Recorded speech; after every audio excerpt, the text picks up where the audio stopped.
என் வாழ்வில் எனக்குள் நிறைந்தவனே. இறுதி பகுதி. அத்தனை நேரம் தன்னவளுக்காக அடக்கி வைத்திருந்த ஒட்டுமொத்த உணர்ச்சியும் கண்ணீராய் வெளிப்பட, சேரில் அமர்ந்து முகத்தை கைக்குள் புதைத்து கொண்டான். அதற்குள் அங்கு பரணி, சாக்ஷி உள்பட அனைவரும் வந்திருக்க ராமை உலுக்கினார் ராஜி. ராம், என்னடா மகி எப்படி இருக்கா? ஏண்டா அழுற?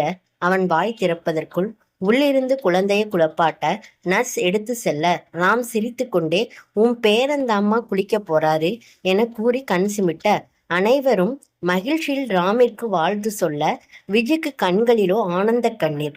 தன் கணவனே தன் மகளுக்கு மறுபடியும் வந்து பிறந்திருப்பதாய் எண்ணிக்கொண்டார். அதற்குள் அவர்களின் மகிழ்ச்சியை ரெட்டிப்பாக்க ஜூனியர் ஃப்ரெஷ் ஆயிட்டு வந்துவிட, அந்த பிஞ்சு கை கால்களை பார்க்க பார்க்க திகட்டவில்லை அனைவருக்கும். அப்படியே அச்சு அசல் மகியின் நகலாயிருந்தான். ராஜி விஜய் எடுத்து கொஞ்சியபடியே ராமை அழைக்க, அவனோ, ஐயையோ இவ்வளோ குட்டியா இருக்கான், இவனெல்லாம் நான் தூக்க மாட்டேன், பயமா இருக்குமா? என்னடா போலீஸ் நீ, குழந்தைய தூக்குறதுக்கே இப்படி பயப்படுற என்று கூறி சிரிக்க, அதெல்லாம் அவன் பிக் பாய் ஆனப்புறம் நானே பார்த்துப்பேன். அம்மா, நீ அவனை தூக்கிட்டு வா, மகியை பார்த்துட்டு வரலாம் என்று உள்ளே சென்றான். ராஜி குழந்தையை அவள் கையில் கொடுத்து உச்சி முகுந்து, ரொம்ப படுத்திட்டானடா, அப்படியே அப்பாவை மாதிரியே வந்திருக்கான் போல என்று சில நொடிகள் பேசிவிட்டு அவர்களுக்கு தனிமை கொடுத்து நகர்ந்தார். ராம் அவள் அருகில் அமர்ந்து தலையை கோதிவிட்டவாறே குழந்தையை ஏறிட்டார். சிறிய பேபி பிங்க் ரோஜா பூவை தன் அருகில் பார்ப்பது போல் இருந்தது. மகி பிறந்த அன்றும் நிச்சயம் இப்படிதான் இருந்திருப்பாள் என்னும் அளவிற்கு உருவ ஒற்றுமை. தன்னவளை பார்த்து எப்படி இருக்க பேசாமல் அவள் அவனையே பார்க்க, கொஞ்ச நேரத்துல அம்மாவும் பிள்ளைய என்ன பாடுபடுத்திட்டீங்க டி, உயிர் போய் திரும்பி வந்த மாதிரி இருக்கு தெரியுமா? Love you Ram. அவள் நெற்றியை இதழ் பழித்து அவள் கைகளை எடுத்து தன்னோடு வைத்து கொண்டான். ஏண்டி நீ இப்படி இருக்க? அதற்கும் சிரிப்பே பதிலாய் அளித்தாள். ஏதோ கூற வாயெடுக்க ஜூனியர் லேசாய் சினுங்கி அவர்களின் கவனத்தை தன்புறம் திருப்பிக் கொண்டான்.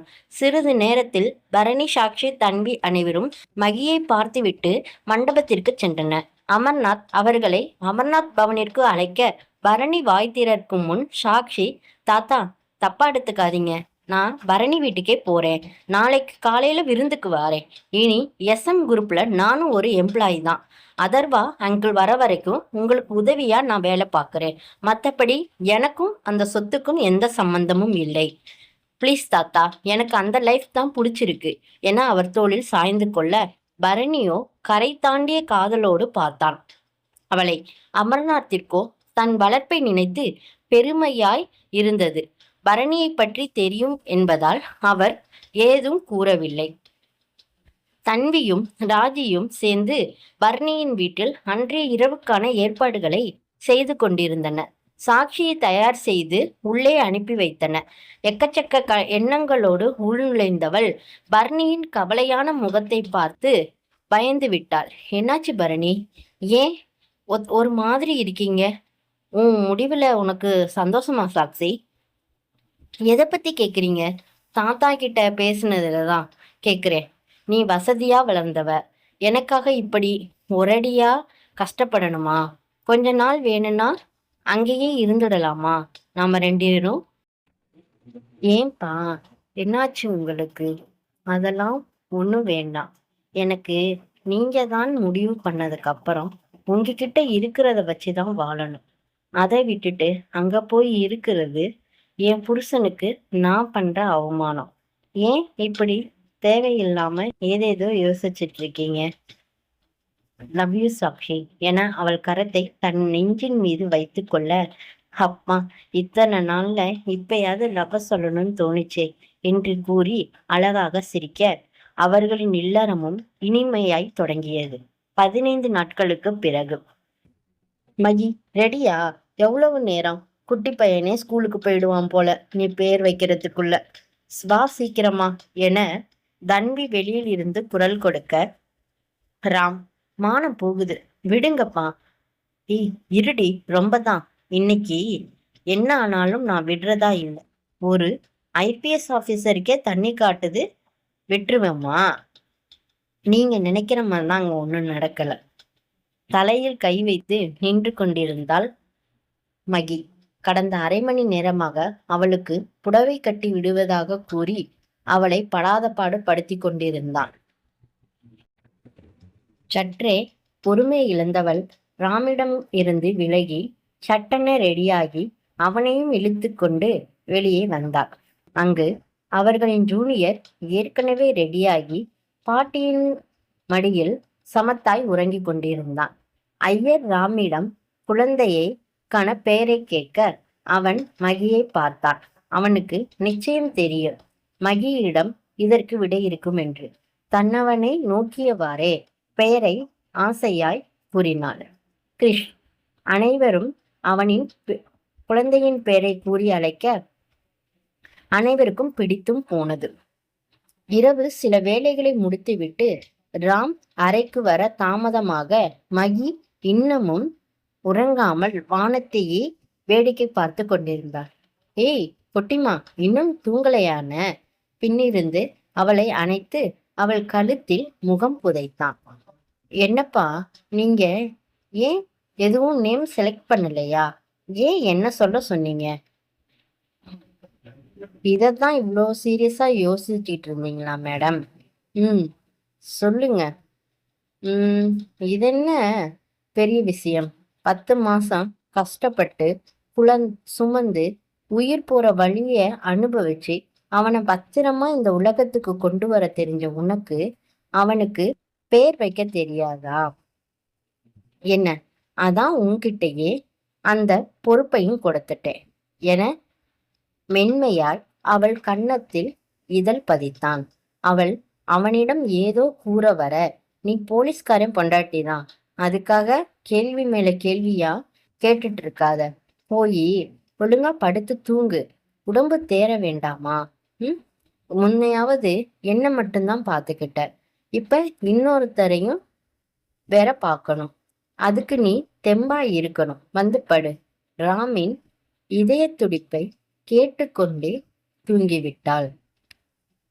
நாட்கள் மாதங்களாய் ஓட இன்று ராம் IPS ஆக பதவி ஏற்கின்றான். குளித்து முடித்து வந்தவனிடம் முகத்தில் பெருமை பொங்க அவனது சீருடையை எடுத்து கொடுத்தாள் மகி. அவனையே அவள் பார்த்து கொண்டிருக்க இழுத்து தன்னருகில் நிறுத்தி இடுப்பை சுற்றி வளைத்தான்.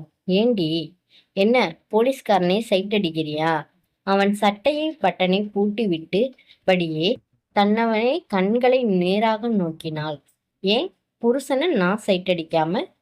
தேங்க்யூ சோ மச் குட்டிமா. எதுக்கு? எனக்கு பிடிச்ச இந்த யூனிஃபார்ம் போடவே முடியாதோன்னு நினைச்சேன். எனக்காக அம்மா கிட்ட பேசி அவங்கள புரிஞ்சுக்க வச்சதுக்கு. ராம், அத்தம்மாக்கு மட்டும் உங்களை இப்படி பார்க்க ஆசையா இருக்காதா என்ன?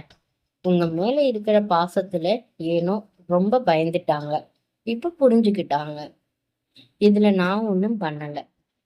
உன்கிட்ட பேசி ஜெயிக்க முடியுமா? நீ இப்படியே உன் முட்டைக்கண்ணை உருட்டிக்கிட்டே இருந்தேன் வை, நான் இன்னைக்கு வேலையில சேர்ந்த மாதிரி தான் என மேலும் அவளை தன்னோடு இருக்க, போதும் போதும், முதல்ல கிளம்புங்க நீங்க என வெளியே இழுத்து வந்தாள். அந்நேரம் பரணியும் உள்ளே வர இருவரையும் பார்த்த அனைவருக்கும் மனம் நிறைந்து போனது. ராஜசேகருக்கோ கண்கள் கசிந்தது. எத்தனை வருட கனவு இது! அவருக்கும் கூட அவனை வாஞ்சையாய் தழுவி கொண்டார். ஆல் த பெஸ்ட் ராம், நினைச்சதை சாதிச்சிட்ட, பெருமையா இருக்குடா. இதெல்லாத்துக்கும் காரணம் எங்க வீட்டு குட்டி பொண்ணுதான் என்று கூறி மகியின் தலையில் கை வைத்து சிரித்தார். All the best Bharani. தேங்க்ஸ்மா. இது மட்டும் இல்லாம இன்னொரு ப்ரொமோஷனும் கிடைச்சிருக்கு. நீங்க மறுபடியும் தாத்தாவாக போறீங்க. டே, வாழ்த்துக்கள் மச்சி. சாக்ஷி எங்க? நேத்து தாண்டா டாக்டர்கிட்ட கன்ஃபார்ம் பண்ணோம். நைட்டு லேட் ஆனதால வர முடியல. இப்ப வீட்டில தான் இருக்காடா. ரொம்ப டயர்டா இருக்குன்னு சொன்னா, அதான் கூட்டிட்டு வரல. டே அண்ணா, நல்லபடியா ஒரு மருமகளை பெத்து கொடுக்க சொல்லு எனக்கு, என்ன புரியுதா? அப்பத்தான் அத்தை மேடி மெத்தையடின்னு நான் தாலாட்டு பாட முடியும். அதுவும் போக என் பையனுக்கு பொண்ணு பார்க்குற வேலையும் மிச்சம் பாருங்க. அடி பாவி, இப்பதாண்டி விஷயத்தே சொன்னான், அதுக்குள்ள நீ கல்யாணம் வர போயிட்டியா? உன் ஸ்பீடுக்கு சான்ஸே இல்லப்போ என்று ராம் கூற அனைவரும் சிரித்தனர். அவர்களின் சிரிப்பில் கலந்து கொண்ட ராஜிடம் இருந்து தன் அப்பாவிடம் தாவினான் குட்டி கிரிஷ். 2 வருடங்களுக்கு பிறகு மகி டிவியில் பாடல் கேட்டுக்கொண்டே மாலை நேர வேலைகளை கவனித்துக் கொண்டிருக்க மெதுவாய் பின்வழி கிச்சனில் நுழைந்து அவளை அணைத்தான் அவளின் ராம். ஒரு நொடி தூக்கி போட திரும்பியவள், என்னப்பா, இத எத்தனை தடவை சொல்லியிருக்கேன், இப்படி ஏதாவது பண்ணாதீங்கன்னு. என்ன பண்றது குட்டிமா, உன் கூட வம்பு இழுக்காம இருக்க முடியல. ஆமா, நம்ம கிறிஸ் எங்க, சத்தத்தையே காணும். அதை ஏன் கேக்குறீங்க? இப்பெல்லாம் அவனை பரணி அண்ணா வீட்டுல இருந்து கூட்டிட்டு வர்றதுக்குள்ள போதும் போதும்னு ஆயிடுது. பர்சா குட்டி கூடவே தான் இருப்பானோ. ஒரே அடம். சாட்சி தான் சரி நீங்க வேலையை முடிச்சுட்டு வந்து கூட்டிட்டு போங்கன்னு சொன்னான். வர வர ரொம்ப அடம், அப்பாவை மாதிரி என கூறி அவனை பார்க்க, நீதான் எங்களுக்கு இப்படி செல்லம் கொடுத்து கெடுத்துட்ட. என்ன பண்றது குட்டிமா? அது சரி, சாருக்கு நேத்துதான் கல்யாணம் ஆனதா நினைப்பு போல. எத்தனை வருஷம் ஆனாலும் நீ எனக்கு புது பொண்டாட்டி தான். நான் இப்படிதான் இருப்பேன் என்றவாறு அவளை மேடையில் மேல் அமர்த்தினான். அவனுக்காக உணவை அவள் ஊட்டிவிட குழந்தையாய் கதை பேசியபடி சாப்பிட்டு முடித்தான். ஆனாப்பா, IPS ஆபீசர்னு வெளியே சொல்லாதீங்க. நம்ம கிறிஷே பரவாயில்ல, நீங்க ரொம்ப மோசம் என்று கூறி சிரித்தாள். யார் என்ன சொல்றது? ஊருக்கே ராஜானாலும் என் பொண்டாட்டிக்கு நான் குழந்தைதான். உனக்கு ஏன் பொறாமை எனும் போதே டிவியில் பாடல் ஒலிக்க, உன்னால காக்கி சட்டை கலராச்சே, போலீஸும் திருடனாக மாறி போச்சே, பக்கம் நீ இருந்தா போதும் தூக்கம் போச்சே, வரப்போகும் துக்கம் எல்லாம் தூள் தூள் ஆச்சே, உன்னால் உலகம் அழகாச்சே, நீயும் நானும் சேர்ந்து வாழும் நேரம் போகும் தூரம் முடியாமல் நீளும், உன்னால உலகம் அழகாச்சே, பாட்டை எனக்காகவே போட்டிருக்காங்க பாரு என்று கண் சிமிட்டி சிரித்தான். அவன் சிரிப்பில் தன்னையே தொலைத்தவள் மேலும் மேலும் அவனை தன்னுள் நிறைத்து தொலையவே விரும்புகிறாள். இன்று போல் என்றும் அவளின் காதலில் மூழ்கி திளைத்திடவே ஆசைப்படுகிறாள். ஆண்டவனும் அதையே நினைத்து அவர்களை பார்த்து தன் அழகு புன்னகையை பரிசளிக்கிறார். இனி எல்லாம் சுகமே.